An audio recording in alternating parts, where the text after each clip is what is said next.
Fala pessoal da área continental, eu sou o Di Vieira do Quarentenário Mil Grau e hoje estamos começando mais um podcast. É o seguinte, pessoal, uma pessoa importantíssima, uma pessoa ilustre aqui com a gente hoje. É a Solange Freitas, tudo bem, Sol? Oi, Di, obrigada pelo convite. Faz tempo que eu tô para vir aqui, né? Ainda bem Verdade, que agora deu certo, né? Você estava comigo hoje fazendo uma foi caminhada, né, maravilhoso. pela área continental. A gente visitou várias escolas, falou muito sobre as necessidades dos bairros aqui. E olha, bem bacana. E obrigada, viu, por esse convite. Poder falar com o pessoal que te acompanha um pouquinho desse trabalho que a gente está fazendo. Primeiramente, quero dar parabéns para você pelo seu trabalho incrível. Vai ser um papo bem descontraído, tá, pessoal? E eu tenho certeza que você vai adorar que você tá em casa. Sol, primeiramente, que honra receber você aqui. Estou muito feliz, de verdade. Assim, sei que vai ser uma conversa que eu tenho certeza que você vai adorar, tá Que bom? bom, vamos lá. Sol, para a gente conhecer um pouquinho melhor a Solange Freitas, assim, um pouquinho do começo, fala pra gente como você se ingressou à sua carreira como repórter e quais foram os maiores desafios que você viveu? Olha, quando era criança, sempre perguntam pra gente, né: "O que você vai ser quando crescer?", né, e eu sempre dizia que eu queria ser professora e jornalista, sempre foi o meu sonho de criança. E eu consegui realizar os meus 2 sonhos profissionais. Eu fui professora, eu fiz magistério, naquela época a gente fazia magistério para ser professora, era como se fosse o colegial antigo e um ano a mais que se complementaria o magistério. E eu dei aula durante 2 anos e meio, e nesse tempo em que eu dava aula, eu fazia faculdade de jornalismo também.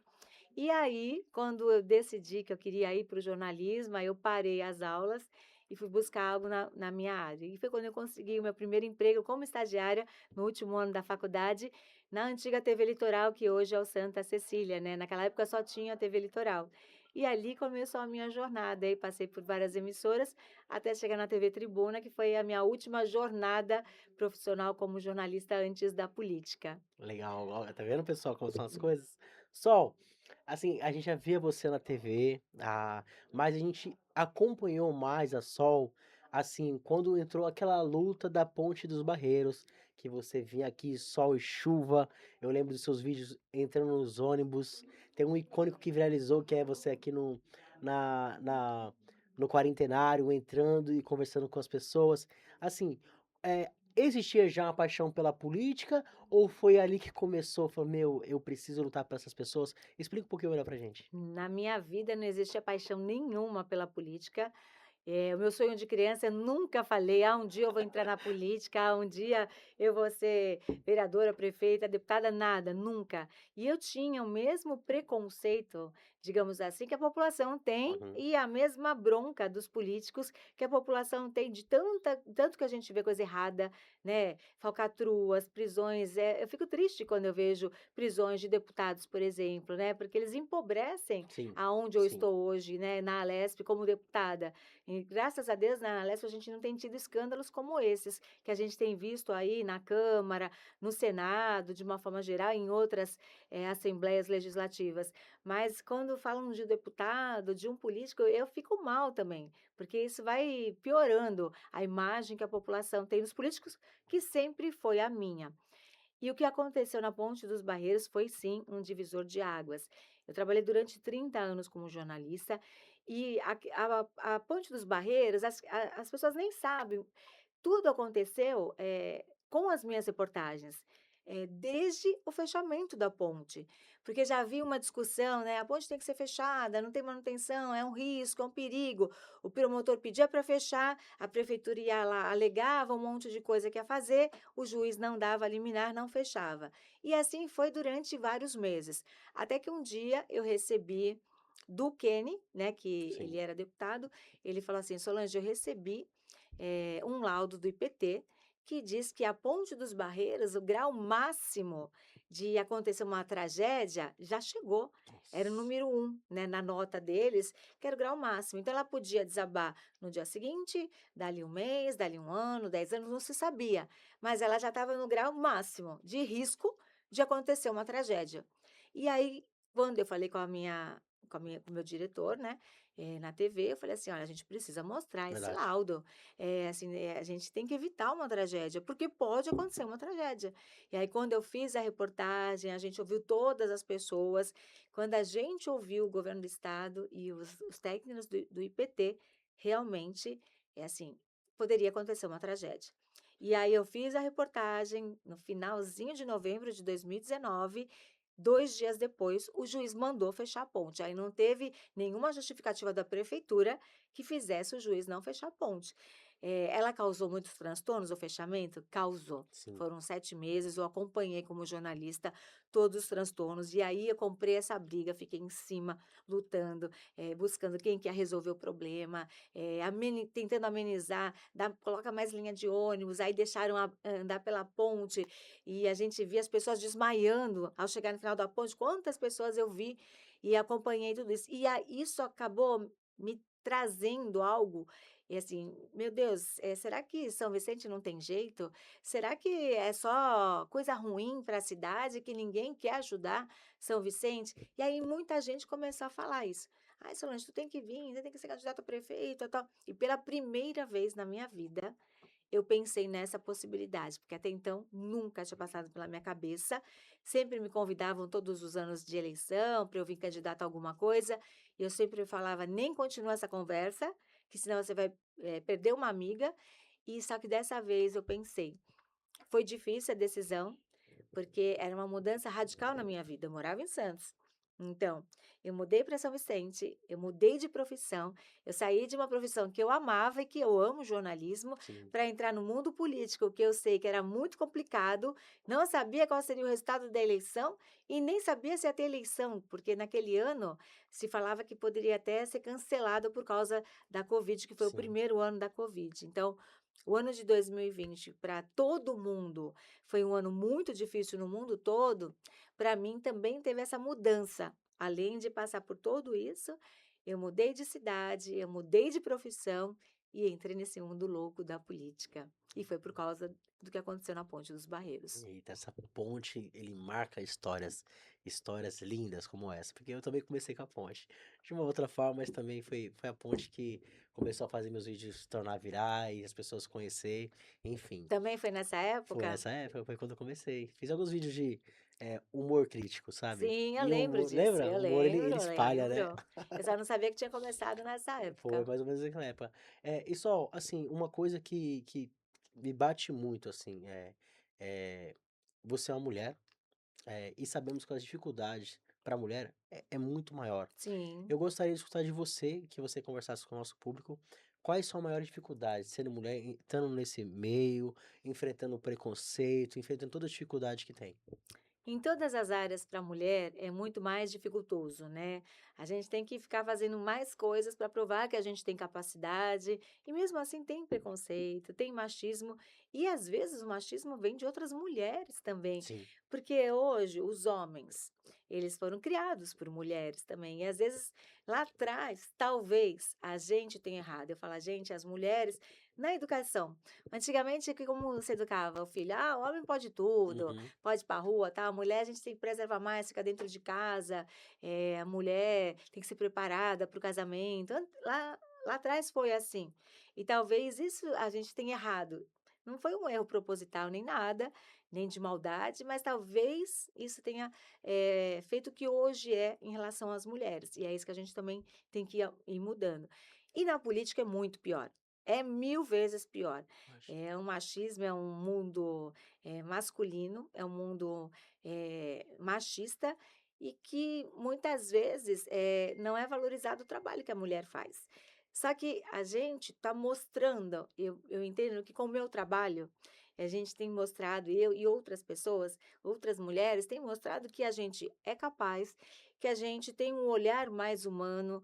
Não, eu não estou dizendo que a gente pode ser melhor ou pior que os homens, né? A gente já tem muitos homens na política. A gente precisa trazer mais mulheres, porque o nosso olhar é mais emocional, que às vezes é até complicado, né? A gente tem que segurar mais a emoção, mas a gente tem um olhar mais humanizado para várias situações.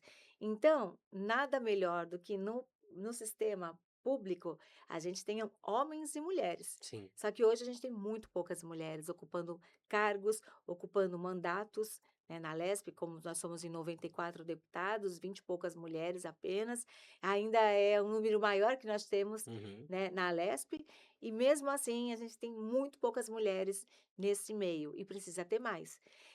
Só que sobreviver a isso também é difícil, concordo. porque como tem esse machismo, essa dificuldade, é um mundo difícil, porque a política é um mundo muito difícil. Quem acompanhou quando entrei na política como candidata a prefeita aqui, todo mundo sabe o que eu passei. É difícil para uma mulher resistir, aguentar o que se passa e seguir em frente.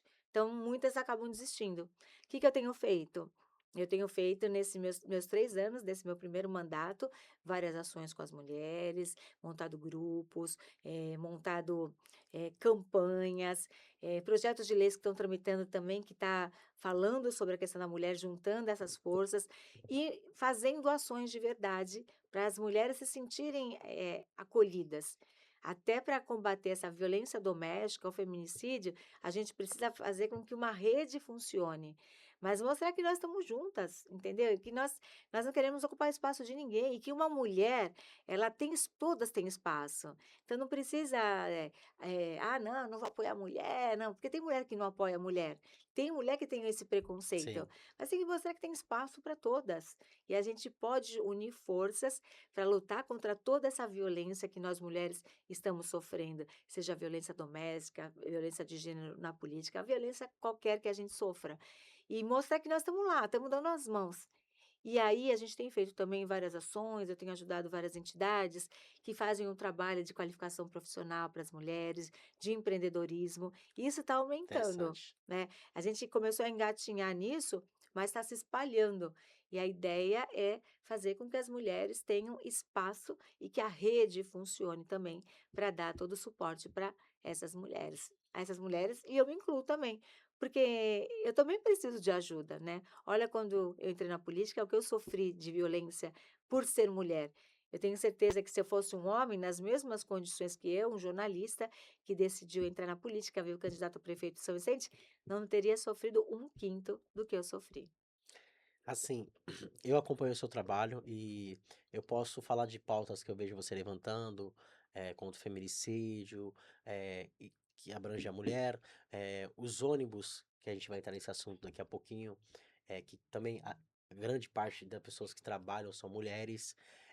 Eu vim falar você também sobre o autismo, que a gente afeta muitas mães. Então, assim, Sim, você sempre tá fora as carretas, mamografia que você traz para a sim, Continental, enfim, você tá tendo um cuidado especial com elas.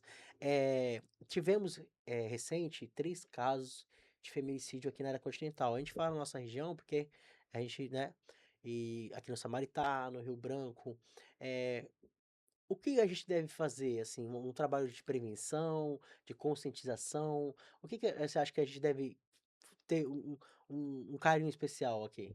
são várias frentes. Sim, Quando, no começo do ano, nós vimos que 3 casos de feminicídio foram aqui na área continental, eu falei assim: "Vamos unir forças". Aí eu fiz uma caminhada aqui, chamei as mulheres, os homens, e a gente fez uma grande ação para mostrar que a gente está lutando, e dali também, dessas ações que eu tenho feito com essas mulheres, surgiu projetos de leis que estão tramitando e que já estão tendo resultado. Por exemplo, eu tenho um projeto de lei para facilitar, o atendimento da mulher e para agilizar assim que ela faz a denúncia. Usando os meios que nós já temos aqui no sistema público, na polícia, na Secretaria de Segurança, mas agilizar, antes que o agressor, né, ele continue, com aquelas agressões e chegue no feminicídio. Como eu sei que o projeto de lei demora para tramitar, eu fui na Secretaria de Segurança Pública, conversei com eles e eles já estão fazendo um piloto desse projeto.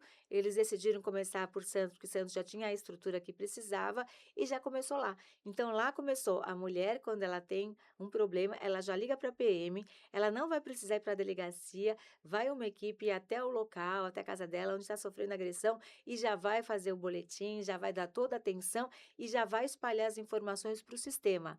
É uma rede integrada que já vai receber todas as informações do que ela está sofrendo, para ela não ter que mais uma vez ir até a delegacia, falar o que está acontecendo, sofrer todas as consequências mais uma vez do que ela está vivendo. Então, assim que a PM é acionada, já começa a todo esse sistema a funcionar para ajudar essa mulher. Então, começou um piloto, né, há um mês em Santos, e dando certo, e está dando, vai se espalhar pelo estado todo, que é um projeto de lei meu que está tramitando, e a gente sabe que demora, são muitos projetos, a gente não consegue aprovação de todos, porque não dá tempo de discutir na LES projetos, vários projetos de todos os deputados. Então, a gente tem uma regra lá que a gente consegue a aprovação mesmo um por ano, né? Então, o resto a gente vai tramitando. E como é que a gente faz? Então, tudo que eu vou desenvolvendo, eu vou buscando junto ao governo do estado para já as ações irem acontecendo. Agora, a questão da violência é dentro de casa. O poder público não pode entrar na casa das pessoas. Então, a gente tem que fazer várias frentes. Essas ações, né, para quando a mulher sofrer agressão, que consiga ter o atendimento rápido e consegue ajudar essa mulher antes de acontecer o pior. Na educação, com as nossas crianças e adolescentes, eu também tenho projetos para acontecer nas Interessante. escolas em relação à questão da violência, porque o filho que vê o pai batendo na mãe todos os dias, ele vai achar isso normal. Verdade. Ele vai repetir isso no futuro, e não é isso que a gente quer. A educação vem de casa, mas a gente sabe que a escola também precisa ter esse papel, e dá para fazer com algumas ações, com as crianças, com os adolescentes, para que eles sejam melhores que a gente no futuro, adultos melhores. Com certeza. Então, são várias ações que estão acontecendo, a questão de usar tornozeleira, em homens que agridem mulheres. Depois que foi se falando mais no feminicídio, o governo também, eu falo governo, tanto prefeituras quanto governo do estado, governo federal, começaram a fazer ações maiores e pensar melhor em como ajudar as mulheres. Então, melhorou muito, mas você vê que as estatísticas não caem. Verdade. Caem as estatísticas de outros tipos de crimes que têm caído no estado de São Paulo, mas a questão do feminicídio e agressão às mulheres não diminuiu. 4 mulheres são mortas por dia no Nossa. Brasil. É um número por feminicídio, por violência doméstica. Então, é um número muito grande que a gente precisa ainda. Eu acho que é só com a educação. Acho, não, tenho certeza que a gente só vai diminuir esses números com a educação, ajudando as crianças, adolescentes, melhorando isso no futuro. O resto, infelizmente, a gente está enxugando gelo.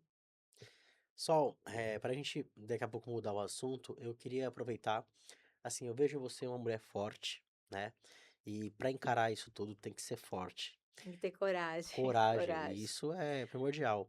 Eu gostaria de saber de você, assim, uma mulher que quando se candidatou a prefeita foi perseguida, sofreu um atentado, sofreu perseguições nas redes sociais por, talvez outros políticos, O enfim. gabinete do ódio que Gabinete do ódio. criaram.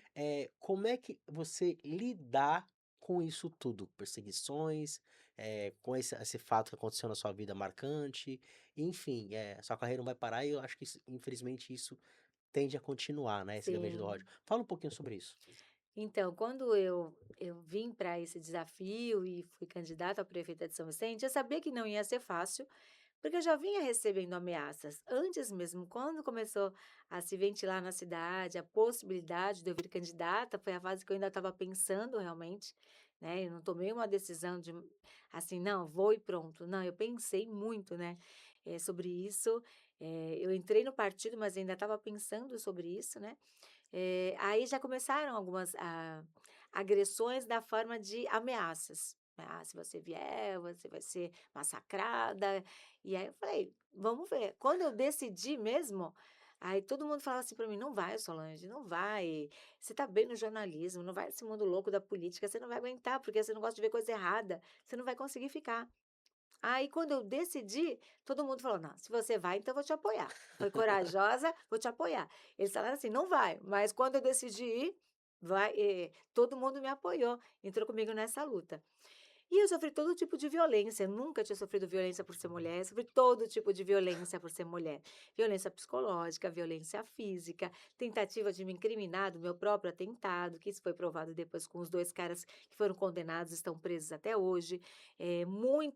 O gabinete do ódio que foi criado na época, que foi comprovado até num dos júris, né, uma pessoa que foi lá como testemunha, comprovou o gabinete do ódio, mostrou no julgamento, né, infelizmente a gente não pode gravar o julgamento, mostrou que existia um gabinete do ódio contra mim, os nomes das pessoas, tudo foi comprovado. Só que estava em julgamento ali os caras que foram responsáveis pelo atentado. E se fosse outra mulher, talvez eles tivessem conseguido o objetivo deles, que era fazer com que eu desistisse. Porque esse era o objetivo deles, desde o primeiro dia. Era desde antes de eu falar que era pré-candidata, né? Eles já estavam me ameaçando. Então, uma perseguição muito grande nas redes sociais, né? Eles começaram a fazer, eles montavam salas com as pessoas lá o dia inteiro, Sei. massacrando. E isso, pessoas que participaram disso me contaram depois.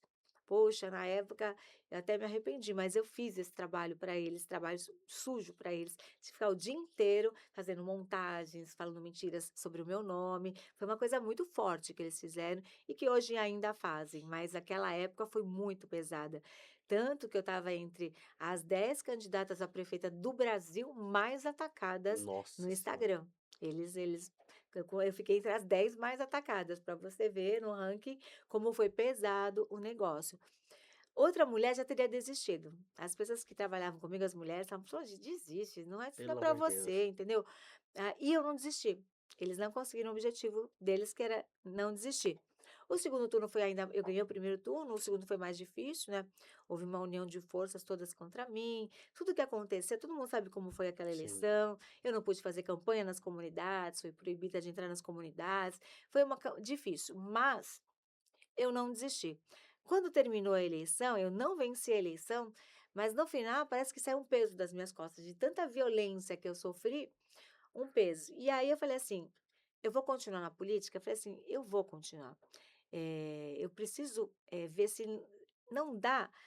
É só gente que faz coisa errada na política. Se não dá para fazer de verdade um trabalho pelas pessoas, que não é possível, né? Então, eu me reergui, só que 2 meses depois da eleição, eu descobri um câncer de mama. Olha só, provavelmente, quase certeza absoluta, por toda a violência que eu sofri. Eu tive que ficar calada muitas vezes, né, por Nossa. tudo aquilo que eu passei, porque era muito ameaçada, ameaças de morte, muitas ameaças.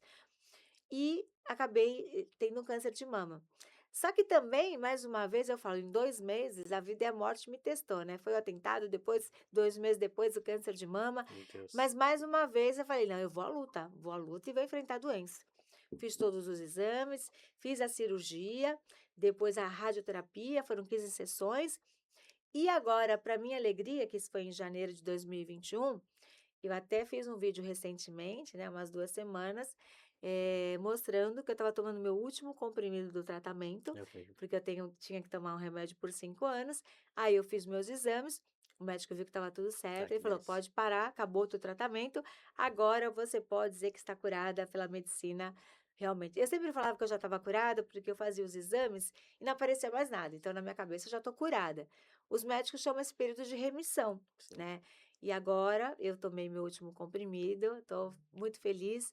E como deputada, é uma bandeira muito forte minha essa luta contra o câncer, essa luta pela prevenção, e tem várias ações que a gente tem feito. A gente conseguiu ampliar no estado as carretas da mamografia, eram só 2, agora são 5, e ainda são poucas, mas a gente conseguiu aumentar o número de oferta de exames de mamografia, de ultrassom em vários lugares, em várias cidades. Recentemente agora, está caindo esse mês, recurso na prefeitura de São Vicente para a gente fazer um mutirão de exames, para diminuir a fila de espera.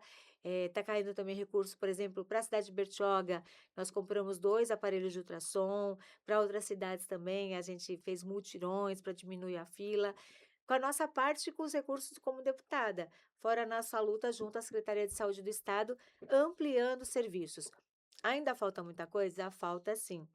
Mas nós já conseguimos ampliar na Baixada, vagas de tratamento de câncer, vagas de exames para detectar doenças como o câncer e muitas outras coisas. Conseguimos aumentar o número de vagas de UTI, porque essa é uma demanda muito grande. A gente conseguiu ampliar na Santa Casa, na Beneficência. O secretário de Estado da Saúde, Eleusis Paiva, ele até brinca comigo: "Solange, eu tô aumentando as vagas lá para tu parar de me ligar de madrugada, porque quando a gente não consegue vaga aqui, que a gente recebe muitos pedidos, eu ligo para ele, porque se ele não resolver, ninguém mais resolve". Eu falo: "Secretário, é uma criança". Quando é criança, então eu apelo para ele mesmo. É uma criança que precisa de uma vaga urgente, não tem aqui na Baixada, para poder pelo menos transferir para São Paulo, porque ela precisa do atendimento. E a gente tem conseguido ajuda dessa maneira, assim. Então, falta muito ainda, falta, mas a gente está avançando e as pessoas podem ter certeza que eu vou continuar lutando e muito para melhorar a questão da saúde, que acho que é primordial. Eu quero que todo mundo tenha a mesma chance que eu tive. Como eu fazia meus exames todos os anos, quando eu descobri no estágio inicial.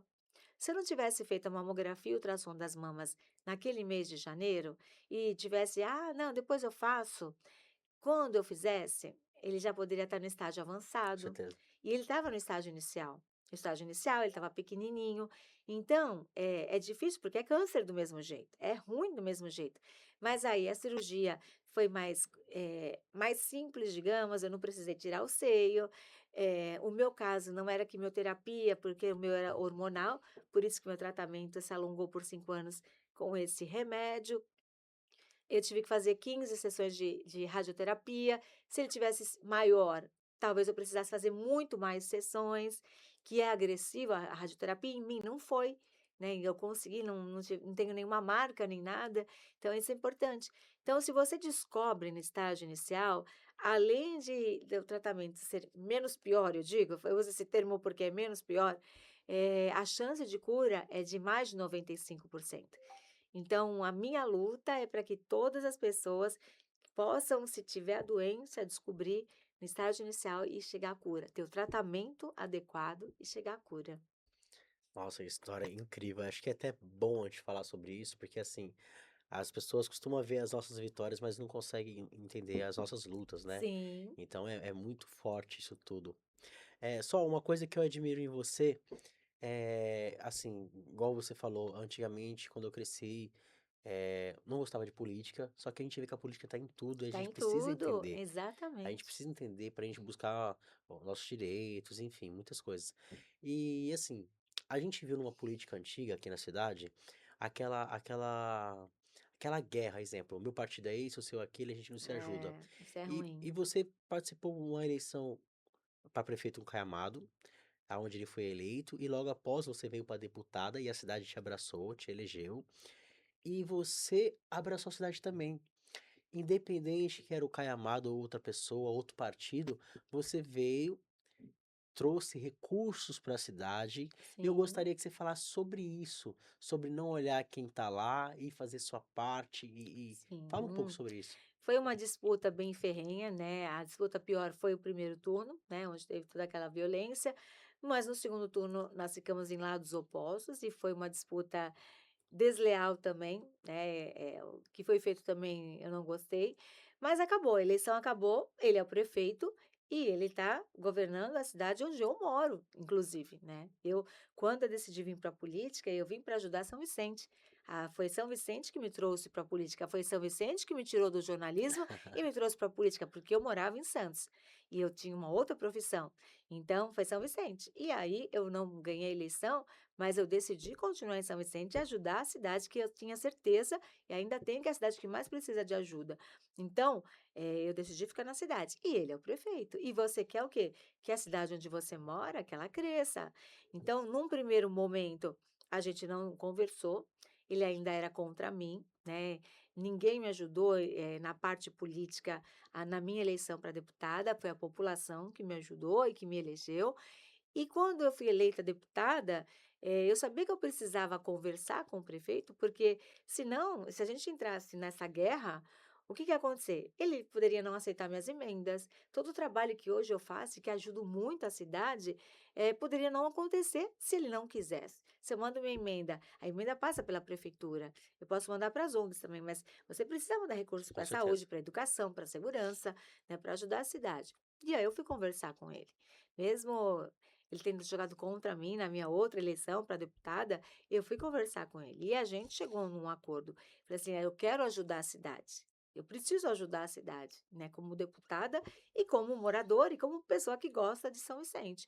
Senão eu não teria feito essa mudança na minha vida, não teria mudado de cidade, não teria mudado de profissão, então é porque eu gosto da cidade. E eu quero ficar aqui e quero que ela cresça, e esse é um desafio muito grande". E aí nós juntamos forças, né, a gente indicou alguns secretários que estão fazendo um trabalho maravilhoso, e a gente vem nessa parceria. E a cidade cresce, e a cidade cresceu com essa parceria, com outras parcerias que ele tem feito, e a gente precisa de muito mais. Só que a gente sabe também que a gente não vai conseguir transformar a cidade que a gente sonha da noite para o Com dia. certeza. Então, conforme a gente vem trabalhando, vem melhorando em várias áreas, só que a gente quer avançar mais. Então, como deputada, eu faço muito o trabalho que eu fazia como jornalista. Eu ouço as pessoas, que nem hoje o que a gente fez, Sim, eu gosto de fazer muito. Eu visito as escolas estaduais, vejo o que eles estão precisando. Quando tem um problema também, eu vou na escola para ver o problema, para ver o que está acontecendo, para ver como que a gente pode ajudar. Estou dando exemplo da escola. A sim, luta por várias causas que você acompanhou também, é isso que eu gosto. Por isso que eu quero ficar como deputada estadual. Não quero ir para Brasília, quero estar aqui, porque eu subo e desço a serra para ir para a Leste. Então, eu nos momentos que eu não preciso estar na Leste, eu tô aqui, eu tô na rua conversando com as pessoas, eu gosto de ver o problema de perto, cobro, como eu cobrava como jornalista, eu cobro secretário, governador, prefeitos também cobro, e como deputada a gente consegue ajudar a resolver, ou buscar um caminho para resolver, fazer leis para melhorar a vida das pessoas. E isso não tem preço, porque a gente sabe, quando eu entrei na política, eu vi que por dentro ela é muito pior do que a gente vê quem está sim. por fora. Você tem 2 caminhos, ou você desiste, ou você trabalha. O que que eu e minha equipe a gente faz? A gente trabalha e muito desde o primeiro dia que eu assumi, no dia 15 de março de 2023. É essa a nossa caminhada como deputada. Incrível, incrível, assim, pessoal. Você está desfrutando desse podcast? Agora vamos falar um pouquinho sobre a área continental. Solange, a gente sabe que você tem um carinho pela área continental. Hoje vimos isso nas escolas, caminhando sobre as escolas aqui.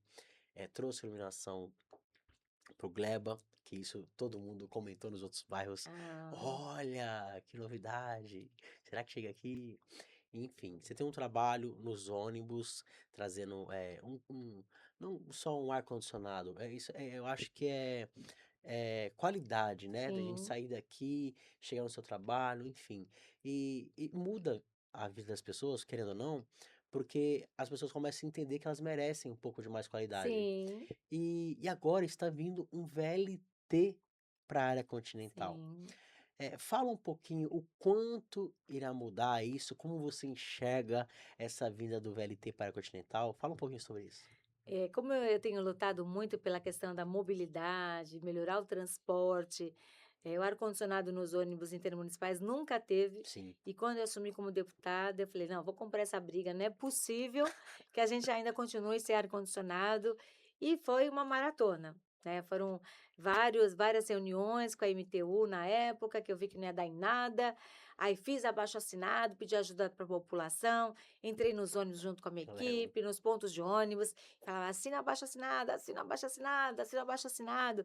Conseguimos 10.000 assinaturas, eu fiz bloquinho de carnaval na terça-feira de carnaval, falando pelo fim da sauna móvel, todo dia nas minhas redes, pelo fim da sauna móvel, pelo fim da sauna móvel.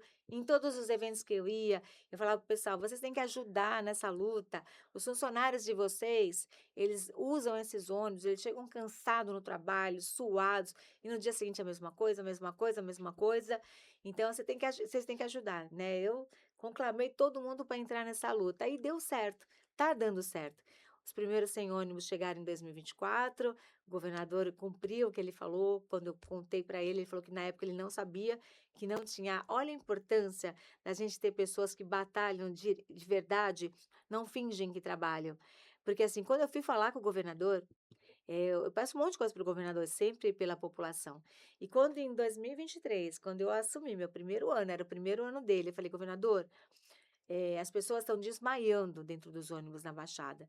Ele falou: "Solange, eu não sabia que na Baixada os ônibus intermunicipais não tinham ar". E ele também estava assumindo, era primeiro ano, não tinha como ele saber tudo ainda do estado inteiro. Eu falei: "Mas agora o senhor sabe, o que que a gente pode fazer, governador?" Eu falei: "Exatamente assim". Ele falou: "Eu vou ver o que eu posso fazer". E eu achei que ele não ia fazer nada. E aí eu comecei essa grande onda nas redes sociais, e com abaixo-assinado também. Até que um dia ele chegou para mim e falou: "Solange, ar-condicionado que você quer? Comprei 100 ônibus". Aí, nossa, eu fiquei tão feliz, parecia criança. E aí chegaram os 100 em 2024, ano passado 45, agora tá chegando, até o fim desse mês, mais 25, Olha, até o fim de julho, no mês que vem, mais 25, então são mais 50 ônibus com ar-condicionado. Tá previsto 40 até o final do ano e 100 no ano que vem. Aí, no ano que vem, a gente já vai ter praticamente toda a frota climatizada. Essa é uma luta que eu sou muito grata e parecia que era para mim quando o governador anunciou que estava comprando os ônibus com ar-condicionado, porque eu acompanhei e acompanho ainda o sofrimento das pessoas nos ônibus. Mas o VLT vai ser um divisor de águas. Um VLT a gente também lutou como jornalista, como repórter, brigando para ter o VLT na área continental de São Vicente, como deputada, lutando para que esse processo aconteça. Essa semana tive uma reunião com o Artesp e falei: "E o VLT da área continental, em que pé que tá? A gente precisa que acelere". Além dessa reforma que está acontecendo, né, nos trilhos da Ponte dos Barreiros, eles estão fazendo o projeto agora. Então é o projeto que eles estão desenvolvendo para fazer todo o trajeto. Eles já sabem qual vai ser o trajeto, mas você tem que fazer o projeto, como é que vai acontecer o VLT. Eles estão nessa fase. Ainda vai demorar? Vai demorar.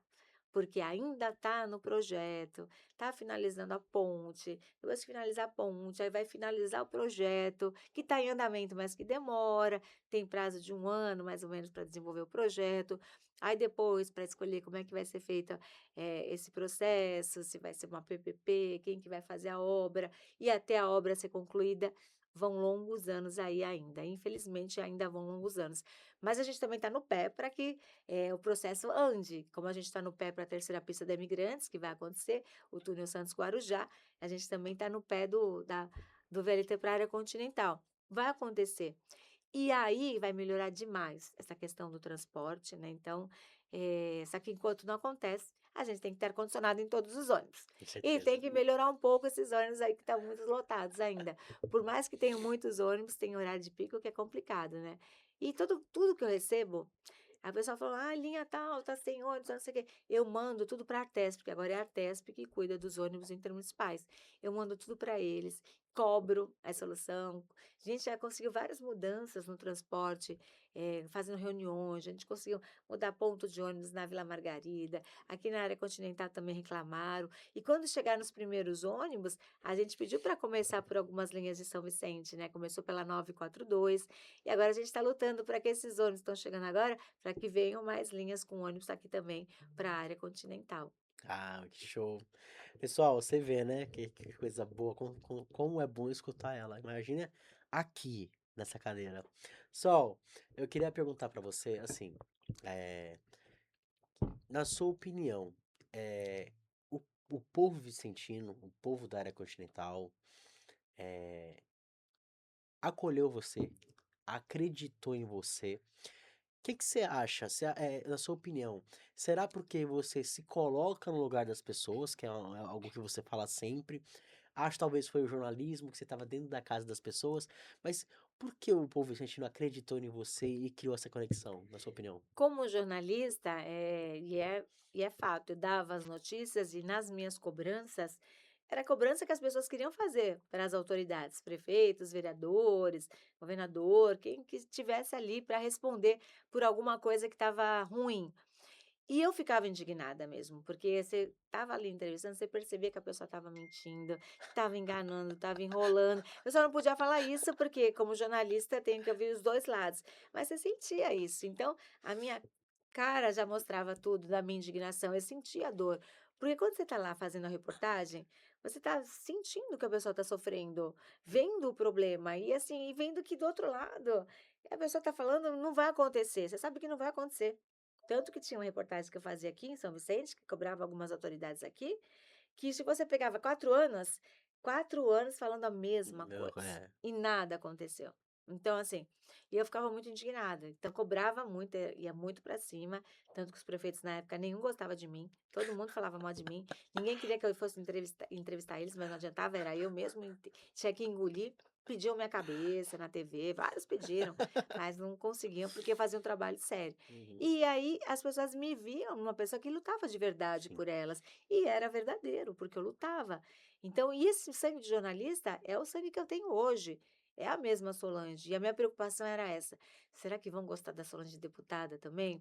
Mas o carinho que eu tenho nas ruas, o retorno que eu tenho das pessoas é muito gratificante, porque eu continuo lutando, continuo brigando, consegui alcançar os objetivos, que é ajudar as pessoas, mudar a vida das pessoas, passa por um processo, porque não é fácil, né, para conseguir o ar-condicionado, olha o que eu fiz para conseguir convencer, porque você tinha que mudar o contrato de uma empresa.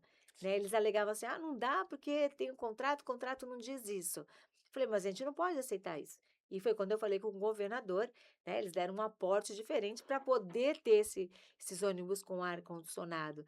E a gente sabe que também a gente não vai conseguir tudo de uma vez, porque anos sem ter, então você não consegue arrumar tudo de uma vez, mas a gente está fazendo isso, como as escolas estaduais que nunca tiveram manutenção, nunca tiveram adequação das salas, nunca tiveram ampliação, e hoje a gente está conseguindo, com muito trabalho, lutar pela Baixada e fazer com que essas escolas tenham reformas, como a gente conseguiu a quadra do Pinheiro, que ficou Ficou maravilhosa. lindo.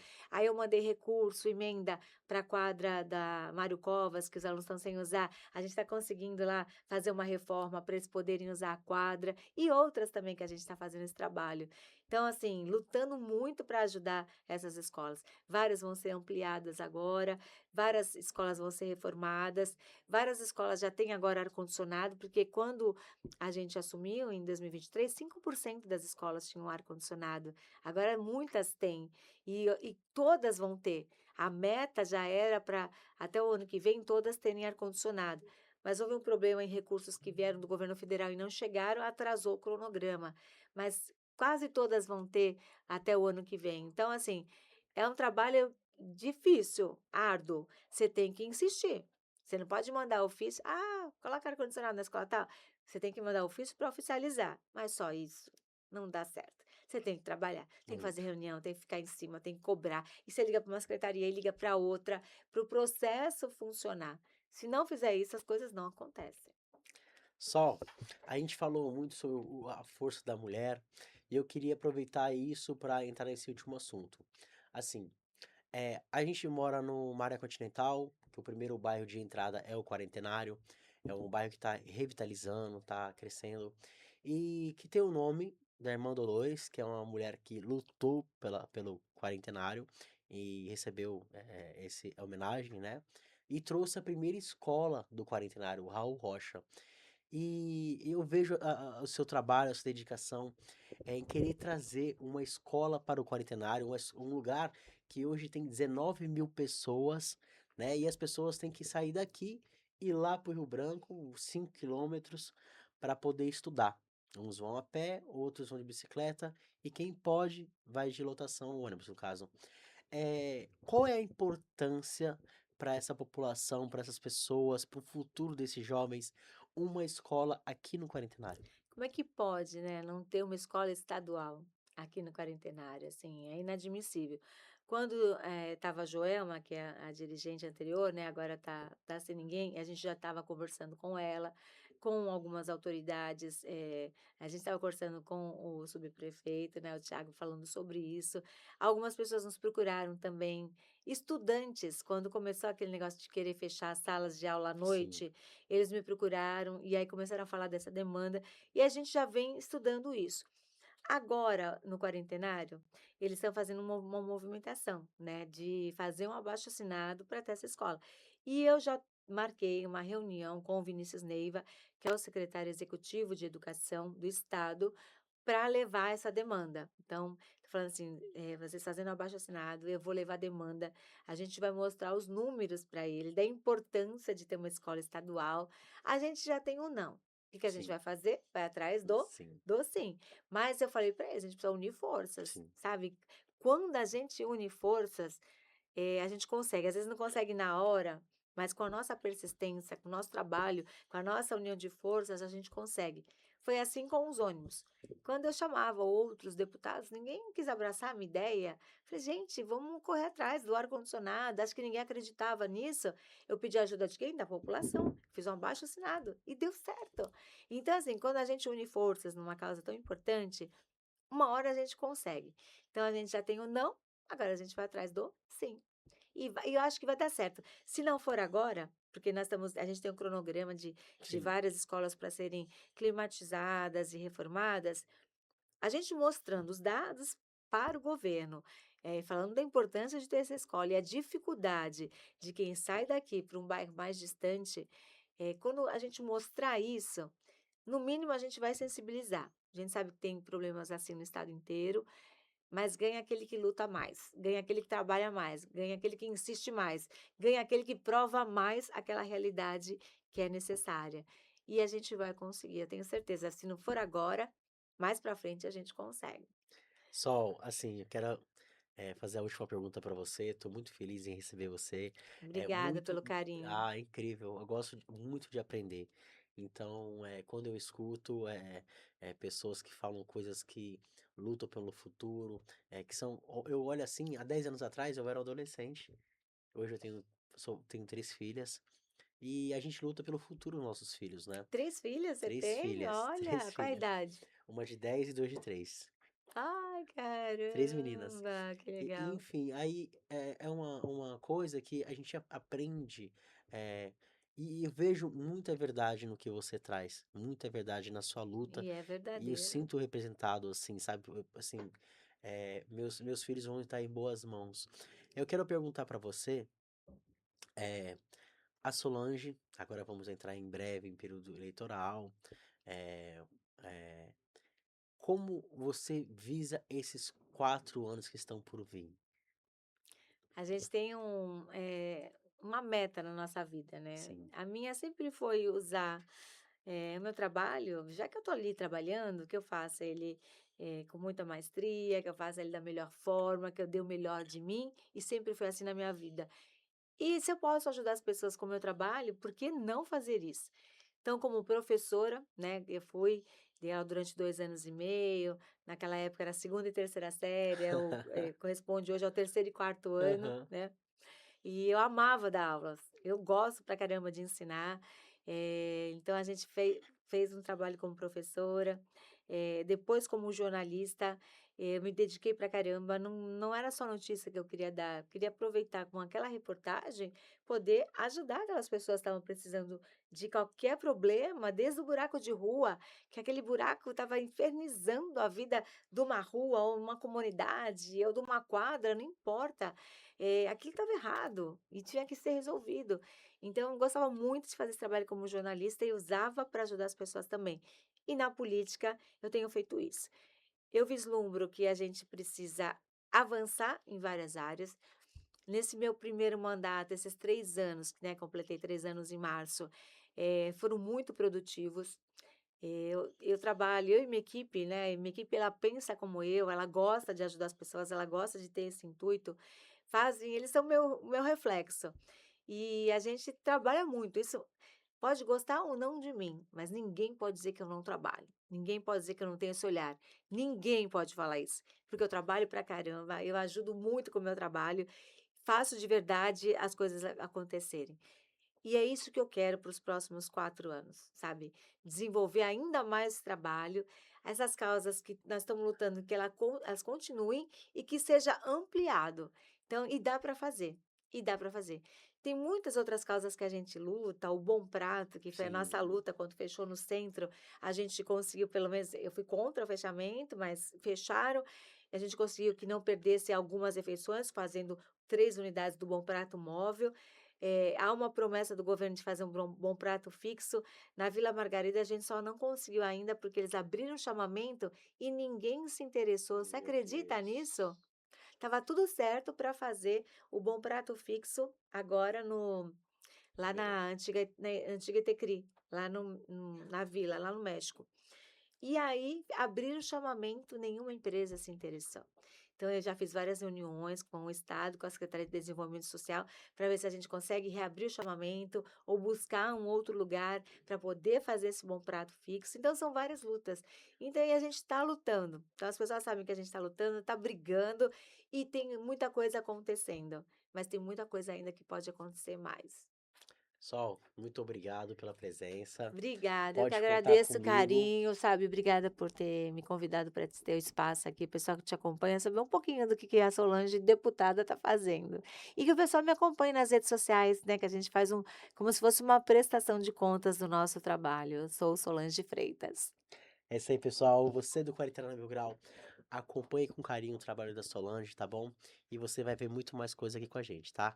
Conte comigo, até a próxima. Fique com Deus. Tchau, tchau. Beijo. Ai, que